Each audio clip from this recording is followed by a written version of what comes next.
إله إلا الله وحده لا شريك له ونشهد أن سيدنا مولانا محمد بسم الله الرحمن الرحيم إن الله وملائكته يصلون على النبي يا أيها الذين آمنوا صلوا عليه وسلموا تسليما সবাই মোহাব্বতের সাথে পড়ি আল্লাহুম্মা সাল্লি আলা সাইয়্যিদিনা মাওলানা মুহাম্মদ ওয়া আলা আলি সাইয়্যিদিনা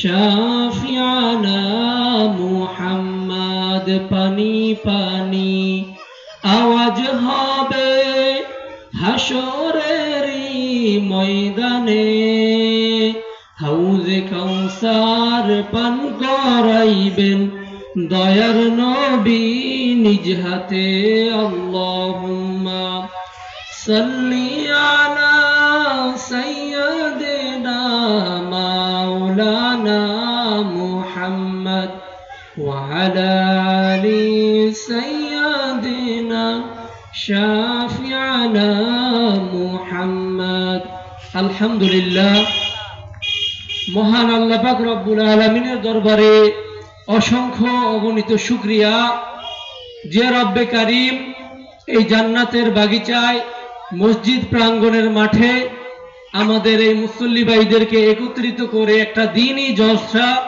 দ্বীনি মজলিসে আসার এবং বসার মতো তৌফিক দান করেছেন। প্রথমে আমরা সেই রব্বে কারীমের দরবারে শুকরিয়া আদায় করি, দিল থেকে মন থেকে বলি আলহামদুলিল্লাহ। দেখেন ভাইরা, যাদের তৌফিক আল্লাহ তাআলা দিয়েছেন শুধুমাত্র তারাই আমরা এখানে বসতে পেরেছি। আল্লাহ পাক রব্বুল আলামিন যাদেরকে কবুল করেন, যারা আল্লাহ তাআলার প্রিয় বান্দা, তারাই কিন্তু দ্বীনে মজমায় দ্বীনি মজলিসে বসতে পারে। আর এই মজলিসটা ফেরেশতারা ঘিরে রাখে, সকলেই জানেন, আলোচনা অনেকে শুনেছেন। যেখানে কুরআন ও হাদিসের আলোচনা হয় সেখানে ফেরেশতারা চতুর্দিক থেকে ঘিরে থাকে, আর এটা একটা জান্নাতের বাগান হয়ে যায়। সুবহানাল্লাহ। তো এজন্য এই মজমাটা অনেক দামি। আশেপাশে মাইকের আওয়াজ যে পর্যন্ত যায়, দ্বীনি ভাইদের প্রতি আহ্বান, আমরা আমাদের সকল কাজকর্ম তো 24টা ঘন্টাই করি, 365 দিনের মধ্যে মাহফিল শুরু হয় আসরের পর থেকে রাত্র 9টা-10টা পর্যন্ত। এই 4-5 ঘন্টা সময় আমরা আল্লাহর জন্য, দ্বীনের কিছু কথা শোনার জন্য, নিজের ঈমানকে আরেকটু তরতাজা করার জন্য আমরা আসুন আমাদের এই দ্বীনি মজলিসগুলোতে আমরা বসে যাই। তো আল্লাহ পাক রব্বুল আলামিন তৌফিক ইনায়েত করলে কুরআন ও হাদিসের আলোকে সংক্ষিপ্ত পরিসরে ইনশাআল্লাহ কিছু কথা বলবো। আমাদের এই দ্বীনি মজমাগুলো এতটাই গুরুত্বপূর্ণ যে এখান থেকে কথাগুলো মা বোনেরাও শুনতে পায়। রাসূলুল্লাহ সাল্লাল্লাহু আলাইহি ওয়াসাল্লামের দরবারে এক সাহাবী জিজ্ঞেস করলেন যে, হে আল্লাহ রাসূল, আপনি আমাকে এমন একটি আমল শিখিয়ে দিন যে আমলটা অন্যান্য সমস্ত আমলের চেয়ে সবচেয়ে দামি। মানে এই আমলটা সবচেয়ে দামি, যত আমল আছে, নামাজ, রোজা, হজ, মানুষের খেদমত, এই সমস্ত আমল থেকেও এই আমলের দামটা আল্লাহর কাছে অধিক প্রিয়।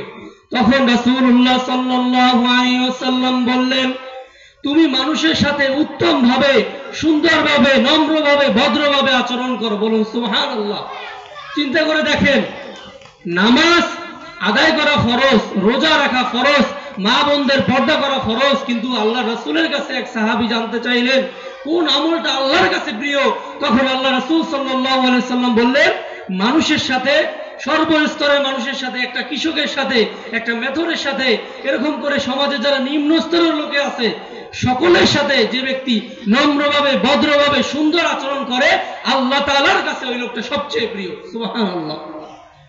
তো বাংলাদেশের অর্থনৈতিক যে চাকা সচল রাখে, এর মধ্যে প্রথম যে প্রধান দুই শ্রেণী, এরা হচ্ছে বাংলাদেশের কৃষক এবং আমাদের প্রবাসী ভাইয়েরা।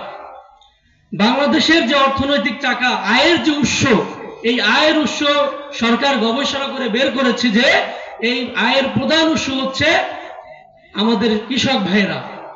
তো কৃষক ভাইরা যারা, তারা কি বলেন অধিক শিক্ষিত হয়? তারা কি সমাজের মধ্যে সেরকম দাম পায়? সামান্য চাল ডাল এগুলোর তো সঠিক দাম, সঠিক মূল্যই তারা পায় না। তো এরকম সমাজে যারা নিম্ন স্তরের লোক, তারাই কিন্তু এই দেশ গড়ার ক্ষেত্রে, সমাজ গড়ার ক্ষেত্রে সবচেয়ে বড় ভূমিকা পালন করে। তো এজন্য বিভিন্ন হাদিসে কারিমার মধ্যেও আল্লাহ রাসূল সাল্লাল্লাহু আলাইহি ওয়াসাল্লাম বলেছেন যে বড়লোক যারা রয়েছে তাদের থেকে গরিবরা আগে জান্নাতে যাবে। বলুন সুবহানাল্লাহ। তো কেন বললেন এটা? কেন বললেন? এটার পিছনে তো কারণ আছে, যুক্তি আছে। দেখুন, আমাদের মধ্যে সমাজে যারা আমরা বসবাস করি, সমাজে চলাফেরার ক্ষেত্রে নিজেদের আত্মীয় স্বজনের পাশে পাশে যে মুসল্লি ভাইয়েরা রয়েছে, অনেক সময় আমাদের মনোমালিন্য হয় না? মনোমালিন্য হয়। তো ওই ব্যক্তি সর্বোত্তম যে সালাম দিয়ে মনোমালিন্য হওয়ার পরেও অপর ভাইয়ের সাথে আগে গিয়ে সালাম দিয়ে মুসাফা বলে কথা বলে, নম্রভদ্র আচরণ করে, সমাজে চলাফেরার ক্ষেত্রে সব সময় বিনয়ী হয়ে চলে। এদের মূল্য আল্লাহ তাআলার কাছে সবচেয়ে বেশি। প্রথমেই বললাম, এই সমাজ গড়ার ক্ষেত্রে বাংলাদেশের অর্থনীতিতে যারা সবচেয়ে বেশি ভূমিকা রাখে, এর মধ্যে প্রথম যে লোক সে হচ্ছে কৃষক, যে এই যে জমিনে ধান ফলায়, এবং দ্বিতীয় হচ্ছে আমাদের প্রবাসী ভাইরা। তো এই জন্য সমাজের সর্বস্তরের লোকেদের সাথে একটা শিশুর সাথে রাসূলের আদর্শ আচরণ কেমন ছিল আমরা হাদিসের আলোকে শুনবো। হযরত আনাস রাদিয়াল্লাহু তাআলা আনহু নাম শুনেছেন। তো একদিন আল্লাহ রাসূল সাল্লাল্লাহু আলাইহি ওয়াসাল্লাম এই আনাস রাদিয়াল্লাহু তাআলা আনহুকে বললেন, হে আনাস, তুমি আমার জুব্বাটা রয়েছে নিয়ে আসো। একটা স্থানে পাঠিয়েছে যে এখান থেকে আমার যাও, জুব্বাটা নিয়ে আসো। আনাস হচ্ছে ছোট একটা বালক, তেমন কোন রাসূলের বড় খেদমত করতে পারতো না। সামান্য এক জায়গা থেকে এক জায়গায় একটা মেসওয়াক এনে দিত, জুব্বা থাকলে এনে দিত, একটু সাহায্য সহযোগিতা করত। তো হযরত আনাস রাদিয়াল্লাহু তাআলা আনহুকে আল্লাহ রাসূল সাল্লাল্লাহু আলাইহি ওয়াসাল্লাম পাঠিয়েছেন, যাও আনাস, তুমি আমার জুব্বাটা নিয়ে আসো। আনাস ছোট সাহাবী, জুব্বাটা আনতে গিয়েছে। আনার পথে দেখতেছে বাচ্চারা খেলাধুলা করতেছে। আপনারা মুরব্বীরা দেখবেন অনেক সময় বাচ্চারা রাস্তার পাশে খেলাধুলা করে। তো আনাসও ছোট্ট সাহাবী বসে গেছে ওই খেলাধুলা দেখতে। আল্লাহ রাসূল সাল্লাল্লাহু আলাইহি ওয়াসাল্লাম তাকে যে জুব্বা আনতে পাঠিয়েছে এটা তিনি বেমালুম ভুলে গিয়েছে। আমরা অনেক সময় একটা কাজ করতে গিয়ে ভুলে যাই না? অন্যান্য সব কাজ করে আসছি, কিন্তু ওই কাজটা কেমন যদি ফাঁকে রয়ে গেছে। বাড়ি আসলে মনে পড়ে, আরে বাজার থেকে যে সবকিছু আনতে বলছিল, বিবিজান যে একটু পান আনতে বলছিল, এটা তো ভুলে গেছি। তরি তরকারি সবকিছু আনছি, কিন্তু একটু পান আনতে বলছিল, এটা ভুলে গেছি। ঠিক এরকম মানুষের স্বভাব এরকমই যে মানুষ ভুলে যায়। তো আনাস রাদিয়াল্লাহু তাআলা আনহু এরকম ভুলে গেলেন যে রাসূল তাকে জুব্বা আনতে বলেছিল। ছোটদের সেই খেলার মজলিসে আনাস রাদিয়াল্লাহু তাআলা আনহু অনেকক্ষণ সময় কাটিয়ে দিয়েছে। তো আল্লাহ রাসূল দেখতেছে এত সময় হয়ে গেল, আনাসকে কখন জুব্বা আনতে পাঠিয়েছি, এখন পর্যন্ত আনাস রাদিয়াল্লাহু জুব্বা নিয়ে আসলো না। তো রাসূল চিন্তা করলো হয়তোবা আনাস ভুলে গেছে, আমি একটু আগিয়ে দেখি, একটু রাস্তা আগিয়ে দেখি যে আনাস কোথায় আছে, এখন পর্যন্ত আমার জুব্বাটা নিয়ে আসছে না। তো আল্লাহ রাসূল সাল্লাল্লাহু আলাইহি ওয়াসাল্লাম গিয়ে দেখলেন যে আনাস ওই শিশুদের খেলা দেখতেছে। তো রাসূলুল্লাহ সাল্লাল্লাহু আলাইহি ওয়াসাল্লামের আদর্শ কেমন ছিল চিন্তা করে দেখুন। জুব্বা আনতে পাঠিয়েছে, অনেক সময় হয়ে গেছে, দেখতেছে শিশুদের মজলিসে খেলা দেখতেছে। তো আল্লাহ রাসূল বিরক্ত হলেন না, আনাসের উপর কোনো রাগও দেখালেন না। তিনি গিয়ে আনাসের সাথে ওই খেলা দেখতেছে। সুবহানাল্লাহ। আনাসকে গিয়ে বললেন, আনাস, তোমাকে তো বললাম জুব্বাটা আনতে, তুমি এখন এখানে খেলা দেখতেছো, এরকমও বললেন না। আনাসের পাশে দাঁড়িয়ে গেলেন। রাসূলও খেলা দেখতেছে, আনাসও খেলা দেখতেছে। প্রতিমধ্যে যখন এরকম অনেকক্ষণ হয়ে গেল, আনাস রাদিয়াল্লাহু তাআলা আনহু একটু পিছনে ফিরে তাকিয়ে দেখলো যে আল্লাহ রাসূল তার সামনে হাজির। সুবহানাল্লাহ। তো আল্লাহ রাসূলকে দেখে আনাস রাদিয়াল্লাহু তাআলা আনহুর খেয়াল হলো, রাসূল তো আমাকে জুব্বা আনতে পাঠিয়েছিল, আর আমি তো এখানে খেলা দেখতে বসে গেছি।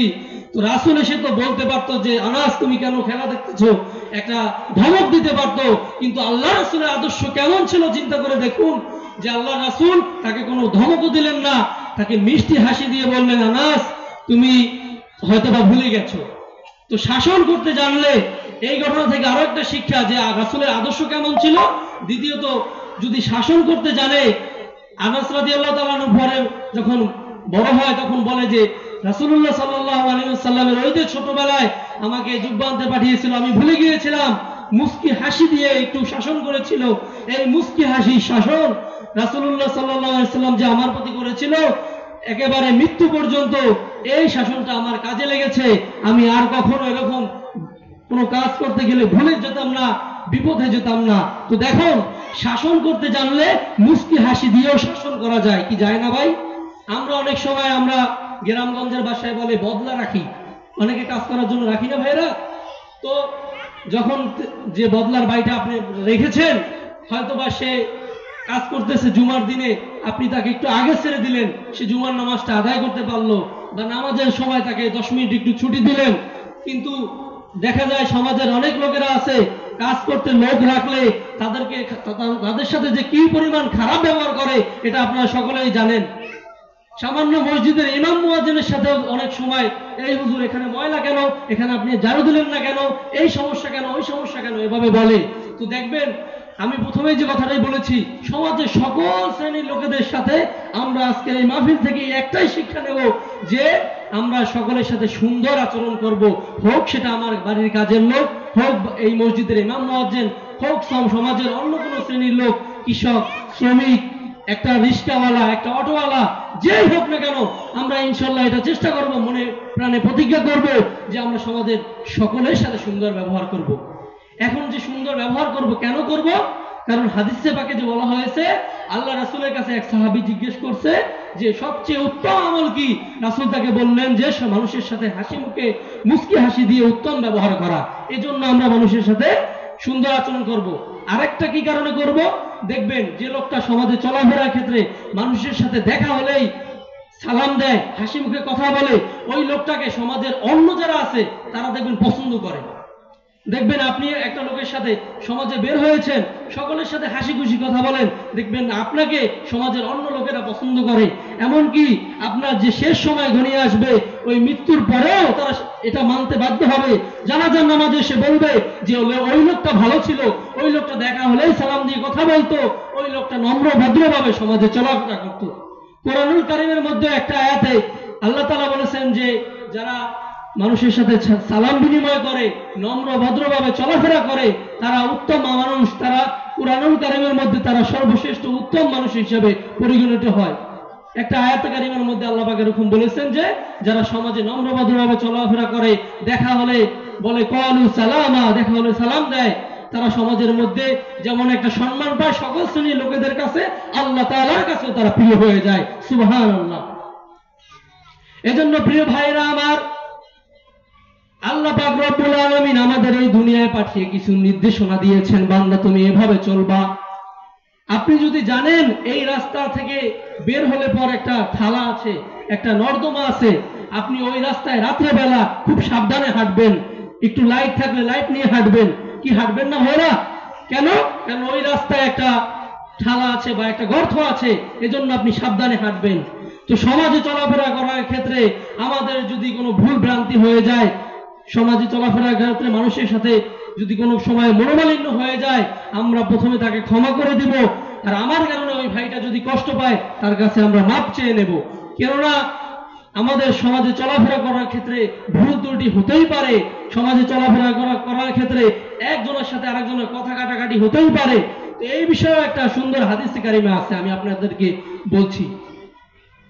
সেটা হচ্ছে, আপনি জানেন যে আপনি সঠিক, যে ভাইটার সাথে তর্ক করছেন জানেন যে সে ভুল, আপনি জানেন আপনি সঠিক, যার সাথে আপনি কথা কাটাকাটি করছেন জানেন তিনি ভুল, তবু আপনি তার সাথে তর্ক হবে জেনে কথা বাড়ালেন না। তর্ক হবে, কথা বাড়বে, আপনি সঠিক জানেন, তারপরও তার সাথে কথা বাড়ালেন না, থেমে গেলেন। সে বলতেছে বলুক, তাহলে আপনার কি হবে? আল্লাহর কাছে কি মর্তবা হবে? হাদিসে কারিমের মধ্যে আসছে, আপনার জন্য আল্লাহ পাক রব্বুল আলামিন স্পেশাল জান্নাতের মধ্যে একটা ঘর তৈরি করে দেবে। সুবহানাল্লাহ। কি করার কারণে? যে আপনি জানেন আপনি সঠিক, আপনার কথাটাই সঠিক, কিন্তু তার সাথে তর্ক হবে বিদায়, সমাজের মধ্যে ফিতনা হবে বিদায়, এজন্য আপনি থেমে গেলেন, চুপ হয়ে গেলেন। এজন্য আল্লাহ তাআলা কিয়ামতের দিনে যখন এরকম আমাদের মূল যে টার্গেট জান্নাত, মুসলিম হিসেবে আমাদের মূল যে স্থান সেটা হচ্ছে জান্নাত, আমরা সবাই জান্নাতের প্রত্যাশা করি না ভাইরা? তো এই জান্নাত পেতে হলে জান্নাতের ভিতরে যদি একটা ঘর পেয়ে যাই, সামান্য একটু কাজ, যে তর্ক হলে আমি থেমে যাব, আমি চুপ হয়ে যাব, আল্লাহ পাক রব্বুল আলামিন হাদিস কারিমের মধ্যে রাসূলের মাধ্যমে জানিয়ে দিয়েছেন ওই লোকটার জন্য জান্নাতে একটা ঘর হয়ে যাবে। সুবহানাল্লাহ। আমরা যে সুবহানাল্লাহ বলতেছি, এই সুবহানাল্লাহর অনেক মর্তবা আছে। তো সে প্রসঙ্গে আমি যাব না, আমি যে মূল বিষয়ের উপর আলোচনা করেছি সেই বিষয়টা দিয়েই পুরো আলোচনা শেষ করব ইনশাআল্লাহ। প্রিয় ভাইয়েরা আমার, প্রথমেই বলেছি আল্লাহ পাক রব্বুল আলামিন গাইডলাইন দিয়ে দিয়েছে, বান্দা তুমি এভাবে চলবা, প্রতিদিন 5 ওয়াক্ত নামাজ আদায় করবা, রমজান মাস আসলে রমজানে রোজা রাখবা। এই যে গাইডলাইন গুলো আমি দিয়ে দিয়েছি, এই গাইডলাইন যদি তুমি ফলো করো তাহলে তোমার যে কথা, যে ঘোষণা আমি দিয়েছি জান্নাতুল ফিরদাউসের বান্দা তুমি সেইটা পাবা। পরীক্ষা হয় না এখন, নভেম্বর ডিসেম্বর মাস চলে, বিভিন্ন নুরানি মাদ্রাসাগুলোতে, স্কুল কলেজ ভার্সিটিতে পরীক্ষা হয়। তো পরীক্ষার প্রশ্ন কি আগে দিয়ে দেয়? দেয় না। আমাদের একটা সিলেবাস দিয়ে দেয়, আমাদের একটা বই দিয়ে দেয়, একটা পুস্তক দিয়ে দেয়। ওই সিলেবাসের মধ্যে আমরা লেখাপড়া করি, এরপরে পরীক্ষার সময় ওই সিলেবাসের ভিতর দিয়ে আমাদের বাজে বা আমাদের ওই আলোকে লিখতে হয়। কিন্তু আল্লাহ পাক রব্বুল আলামিন কুরআনুল কারীমে সিলেবাসটা আগেই দিয়ে দিয়েছে। সুবহানাল্লাহ। শুধু সিলেবাসটা দিয়ে দেয়নি, তিনি বলে দিয়েছেন জালিকাল কিতাব, এটা এমন একটা কিতাব লা রাইবা ফি হুদাল লিল মুত্তাকিন, এই কিতাবটায় কোনো সন্দেহ নাই মুত্তাকিনদের জন্য, এই কিতাবটা পথ প্রদর্শক। তার মানে আমাদের পথ প্রদর্শক কি ভাইরা? আল কুরআন। রাসূলুল্লাহ সাল্লাল্লাহু আলাইহি ওয়াসাল্লামের যে সুন্নাতগুলো রয়েছে, এই সুন্নাতগুলো মানার মধ্যে অনেক মর্তবা ফজিলত রয়েছে। যদি কোনো ব্যক্তি রাসূলের সুন্নাতকে অনুসরণ করে, রাসূলের সুন্নাত মনে প্রাণে আঁকড়ে ধরে পালন করে, শেষ জামানা আসবে যে জামানায় রাসূলের সুন্নাত যে পালন করবে তার জন্য হাদিস কারিমার মধ্যে সুসংবাদ রয়েছে। আমি কিছু বলছি, সেটা হচ্ছে তাকে আল্লাহ পাক রব্বুল আলামিন রিজিকের মধ্যে বরকত দান করে দেবে যদি দুনিয়ায় সুন্নাত পরিপূর্ণভাবে পালন করে। একটা হাদিসের কারিমার মধ্যে আসছে 4টা গুণ, 4টা ফজিলত সে পাবে। তো এরকম আমরা সর্বক্ষেত্রে সমাজে চলাফেরা করার ক্ষেত্রে সর্বক্ষেত্রে চেষ্টা করব মানুষের সাথে উত্তম আচরণ করার জন্য, এবং রাসূলুল্লাহ সাল্লাল্লাহু আলাইহি ওয়াসাল্লামের যে আদর্শগুলো আছে, যে সুন্নাতগুলো রয়েছে, এর মধ্যে আমরা সবগুলো পালন করার চেষ্টা করব।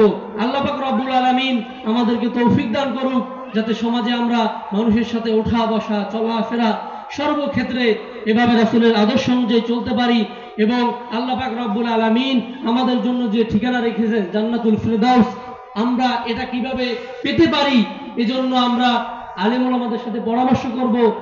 দেখেন, কথা যখন এসে একটু বলে যায়, আপনার যদি রোগ হয় আপনি ডাক্তারের কাছে যান, অনেক মুরব্বীরা আছেন 2-1 দিন যাক দেখি, যদি বেশি হয় যাব, একটু রোগটা যদি বেশি হয় তখন যায়, চিন্তা করে এ থেকে দেখি কমে কিনা, একটু দেখি কমে কিনা, না কমলে যাবো, এরকম অনেক সময় আছে। তো কমে না, দিন দিন রোগটা বাড়তেছে, তখন তো আপনি অবশ্যই ডাক্তারের কাছে যান, ন্যূনতম এলাকার ফার্মেসিগুলোতে যান। যখন দেখতেছেন ফার্মেসিগুলোতে চিকিৎসা পেয়ে আপনি সুস্থ হচ্ছেন না, তখন কিন্তু একটু শহর অঞ্চলে, একটু ইন্টারনেট বাজারে যান, যে একটু এমবিবিএস একজন ডাক্তার দেখাই, আমি যে রোগটায় আক্রান্ত হয়েছি এই বিষয়ে যারা অভিজ্ঞ তাদেরকে দেখাই, যান না? এরপরেও যদি সুস্থ না হন, এই ক্ষেত্রে বরিশাল যান, বিভাগীয় পর্যায়ে যান, শহর পর্যায়ে যান। তো দেখুন, আমরা সামান্য একটু রোগ হলে অস্থির হয়ে যাই, কিন্তু আমাদের আত্মার যে রোগটা হয়েছে, সেটা হচ্ছে আমরা নামাজে আসছি না, এই মাহফিল আয়োজন করা হয়েছে, আমরা মাহফিলে আসছি না, চলাফেরা করছি, ঘোরাফেরা করছি বাইরে। তো এরকম আমাদের যে আমলগুলো ঠিক করা দরকার, আমরা বসবো, মসজিদের ইমাম সাহেবের সাথে আলোচনা করব, পরামর্শ করব, হুজুর কিভাবে আমরা আমাদের আমলকে বৃদ্ধি করতে পারি। এভাবে একজন প্রতিনিধির সাথে, যারা এই সমাজের দর্পণ, যারা মাথার মুকুট, যারা আমাদেরকে আপনাদেরকে ইমামতি করায়, এদের সাথে একটু আলোচনা করব। কারণ প্রথমেই বলেছি, রোগ হলে কিন্তু ডাক্তারের কাছে যান, আর আমাদের আত্মার যে রোগ, যেটা হলে আমরা চিকিৎসা নেব কার কাছে? আলেম ওলামাদের কাছ থেকে আমরা পরামর্শ নেব, সমস্ত বিষয়ে আমরা তাদের কাছে জিজ্ঞেস করব।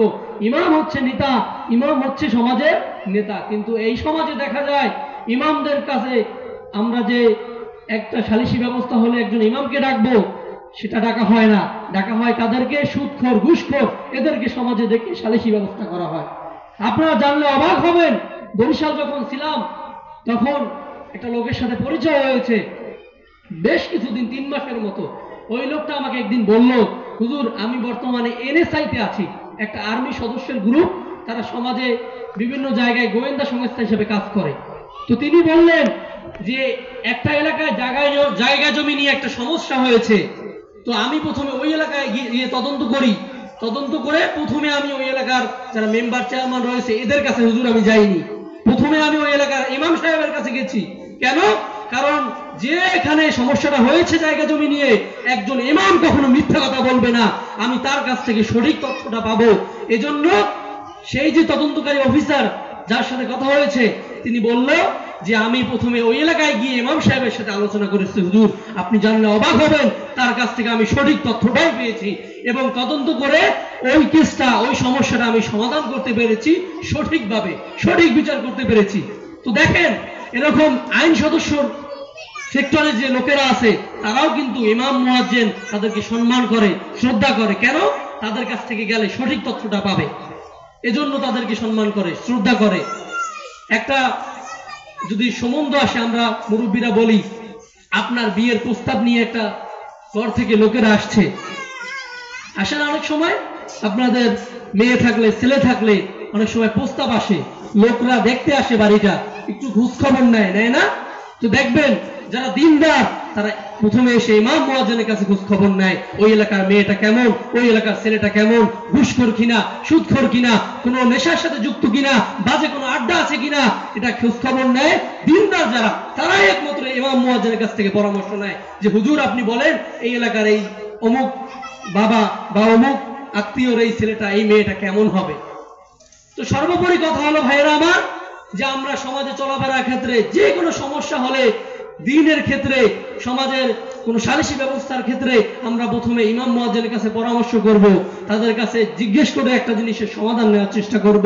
দ্বিতীয় হচ্ছে সমাজের সব লোকেদের সাথে সর্বনিম্ন যে স্তর বললাম তাদের সম্মান, তাদের মর্যাদা আমরা বুঝি না, কিন্তু এই দেশের যে গবেষণা প্রতিষ্ঠান, বাংলাদেশের গবেষণা প্রতিষ্ঠান থেকে দেখা গেছে, প্রথমেই বলেছি আবারও বলছি, বাংলাদেশের অর্থনৈতিক চাকা যারা সচল রাখে, গবেষণায় দেখা গেছে তাদের মধ্যে প্রধান হচ্ছে, সর্বপ্রথম যাদের নাম রাখা হয়েছে তারা হচ্ছে কৃষক। এই কৃষক ভাইরা অর্থনৈতিক চাকাকে সচল রাখে। এবং দ্বিতীয় যে নামটা ঘোষণা করা হয়েছে সেটা হচ্ছে আমাদের প্রবাসী ভাইরা, যারা দেশের বাইরে থাকে, বাংলাদেশের রেমিটেন্স পাঠায়, তারাও প্রচুর কষ্ট করে। তারা কি অধিক শিক্ষিত? বলুন, তারাও তো সমাজের ভালো একটা ব্যবহার আমাদের থেকে আশা করে। এজন্য আমরা সমাজে চলাফেরার ক্ষেত্রে একটা রিস্কাওয়ালা থেকে শুরু করে সকলের সাথে আমরা সুন্দর আচরণ করব। আর আচরণ করব এই কারণেই যে রাসূলুল্লাহ সাল্লাল্লাহু আলাইহি ওয়াসাল্লাম বলেছেন, যত আমল আছে সব আমলের চেয়ে শ্রেষ্ঠ আমল, দামি আমল হচ্ছে মানুষের সাথে হাসি মুখে ব্যবহার করা। প্রিয় ভাইয়েরা, আমি আমার কথা আর দীর্ঘই করব না, শুধুমাত্র আপনাদের কাছে আবার অনুরোধ করব, বারবার আমি একটা কথাই বলছি, যে দেখুন, আপনি যদি একটা লোকের সাথে সুন্দর আচরণ করেন, তার সাথে কখনো ঝগড়া ফাসাদ, সমাজের মধ্যে বিশৃঙ্খলা হবে না। কারণ আপনি তার সাথে সুন্দর আচরণ করতেছেন, কিভাবে ঝগড়া ফাসাদ হবে? তো এই জন্য আমি আপনাদের কাছে আবারও হাত জোর করে রিকোয়েস্ট করব, অনুরোধ করব, যে কারোর সাথে কোনো তর্কে, ঝগড়া ফাসাদে লিপ্ত হবেন না, এবং কারোর সাথে অসুন্দরভাবে কোনো আচরণ হয় এরকম করবেন না। এবং দেখা হলেই মানুষের সাথে সুন্দর আচরণ করবেন, সালাম দিয়ে হাসি মুখে কথা বলবেন। আল্লাহ পাক রব্বুল আলামিন আমাদেরকে যে কথাগুলো বললাম, প্রথমে আমাকে আমল করা তৌফিক দান করুক এবং আপনাদের সকলকে আমল করা তৌফিক দান করুক। ওয়া মা আলাইনা ইল্লাল বালাগ। আসসালামু আলাইকুম ওয়া রাহমাতুল্লাহি ওয়া বারাকাতুহু।